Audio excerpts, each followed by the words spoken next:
So this week, I have Meat's not here. Ordinarily, he and I talk about the Bengals and the upcoming game and, other things. But he's off again. Didn't he just get back from, the Bahamas or something? Yeah. He just got back, and now do we know where he is? Staycation. That's the voice of Rachel, the web girl, who is still making me do this solo. I don't even know why I'm sitting across from nobody here. So the Bengals go to San Diego this week and looking for win number 4. I tell you what, this honestly probably not working, and I got to think you'd rather look at Rachel, the web girl. Rachel, come on. I don't know anything about sports. No, and neither do I. Trust me. Right here, me and Rachel the web girl, filling in for me. It's not your first on-camera rodeo, so wave hi. Hi. Are you?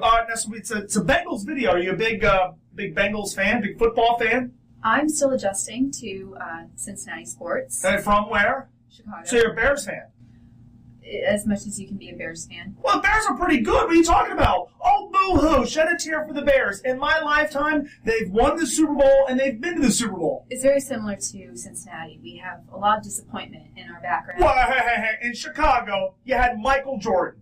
I don't want to hear about... No, in the city of Chicago, number one, you had not just a Super Bowl champion, an iconic Super Bowl champion. The 85 Bears. People my age, all of us, our second favorite team, maybe our first favorite team, the 85 Bears. Peyton, McMahon, Dent, the Fridge. Come on. I don't want to hear about disappointment. And then, Rex. About 25 years ago. Yeah, because I'm old. And then Rex Grossman and the Bears go to the Super Bowl and, lose to Peyton Manning. And They went to the NFC Championship game a couple of years ago. Jay Cutler got hurt. I would, as a Cincinnati Bengals fan, pardon me if I'm not shedding a tear from a Bears perspective. And then obviously in the city of Chicago, Blackhawks have won it. White Sox have won it. Of course, the Cubs haven't. and you had Michael Jordan. Things are okay. He used to live in my neighborhood. Michael Jordan? Yeah. I've seen him on the street. In a gated community? No. What kind of high-rent district did you live in? A place called the Gold Coast. Yeah? Yeah. Wow. Yeah, it was his, he had a place in Highland Park, which is way north of the city, and then also a townhouse downtown. So, ever meet him? I walked past him several times. And? He's a lot shorter than you would actually think he is. 6'6". I know what 6'6" looks like. Yeah. Yeah? Not as much? It's not what you think. His initial reaction is that Michael Jordan? Can't be. He's too short. And then you get up on him and it's like, yeah, that is actually Michael Jordan. When you're in Chicago, there's 3 uber famous icons walking around. There's Jordan, Oprah, Jerry Springer. Rate for me in order of cultural significance those 3. Well, Oprah doesn't live there anymore. Where does she live? I think she lives in California. But for a long time, people associated Oprah with Chicago. Yeah, so probably Jordan 1, Oprah 2, and Springer a very distant 3rd. Really? Yeah. See, I would go the other way. I'd go Jordan 1, best basketball player of all time, best individual athlete of my lifetime, best individual team athlete of my lifetime at least. So Jordan 1, global icon, changed marketing forever. Then I'm going to go Springer. I believe 100 years from now, there will be more people who Google Jerry Springer and his cultural significance than Oprah Winfrey. Now, Oprah has more cash. Jerry's doing okay. And Jerry Springer was successful, or at least contributed across multiple platforms. News, politics, trash TV, movies, talk radio. Oprah Winfrey hosted a crappy daytime talk show. For 20 years. Well, probably more than that. Did you ever meet Jerry Springer? No. I have. Did you ever meet Oprah Winfrey? No, but my friend's sister worked for her. And she's supposedly very nice. All right, let me ask you this. We had a guy who used to work here, took his wife to the Oprah Winfrey show, proposed on TV. Oh, wow. Lame, not lame. I don't think I would want it done that way, but, some people would like Oprah to share in the moment, and that's their prerogative. Lamest way you've been asked out? Oh. Via text, wasn't it? No. No? It was not. It was not via text? Via text. A guy sent one of his friends that was a girl over as, he's a nice guy, did the testimonial, and I thought that was really lame. If you have to have somebody come over and do a testimonial for you, you're probably not that great of a guy. That sounds like something I would do. And you said, no, thanks, but no thanks? Yeah, I said no. What was his name? I have no idea. You don't know his name at all? No, I shut it down before it even got to that point. All right, so I think we're Facebook friends now. So you've been in Cincinnati. You've been working here for like 5 months, right? 4 months, 3 months. Best thing you like about Cincinnati right now is what? Oh, that's a hard question. Yeah. There's so much. So much. Yeah. Probably blue ash chili right now. Blue ash chili is money. Yeah. Yeah. As seen on diners, drive-ins, and dives. Correct. By the way, the Coke machine just farted. Worst thing you've noticed about Cincinnati, or thing you like least about Cincinnati so far? Traffic. Traffic. To work. Yeah. Traffic to work. Because I live in Kentucky. So from Kentucky to Kenwood, not so good. So great. Traffic is a bit of a pain in the neck here. A couple of reasons. Very few alternate routes, and we refuse to embrace light rail. You have a light rail something that would be similar to a light rail system? No, we have nothing like that. We have the Metro bus. I saw the Metro bus T-bone a car on Thanksgiving Day. That doesn't work. Oh, that's And exciting. we're building a streetcar, too, coming up, but that's not going to help you get to Kenwood. You mean like they had in San Francisco turn of the century? Right, yeah. Okay. We're about 120 years behind cities like San Francisco. It's not when you do it, it's getting there. So have you jumped aboard the Bengals bandwagon yet? I'm very excited because it looks like they're actually having a turnaround their season. Mm-hmm. All right. It's nice to see. So I think they got some, got a little bit more backbone now that they've had a couple wins under their belt. They're not, they're not down in the gutters anymore. They can build themselves up and take on the Chargers. That's a pretty accurate assessment. And you knew who the upcoming opponent was. You mentioned backbone. Yeah. Here's what I liked about the Raiders game. Everybody talked about Carson Palmer. I like the fight.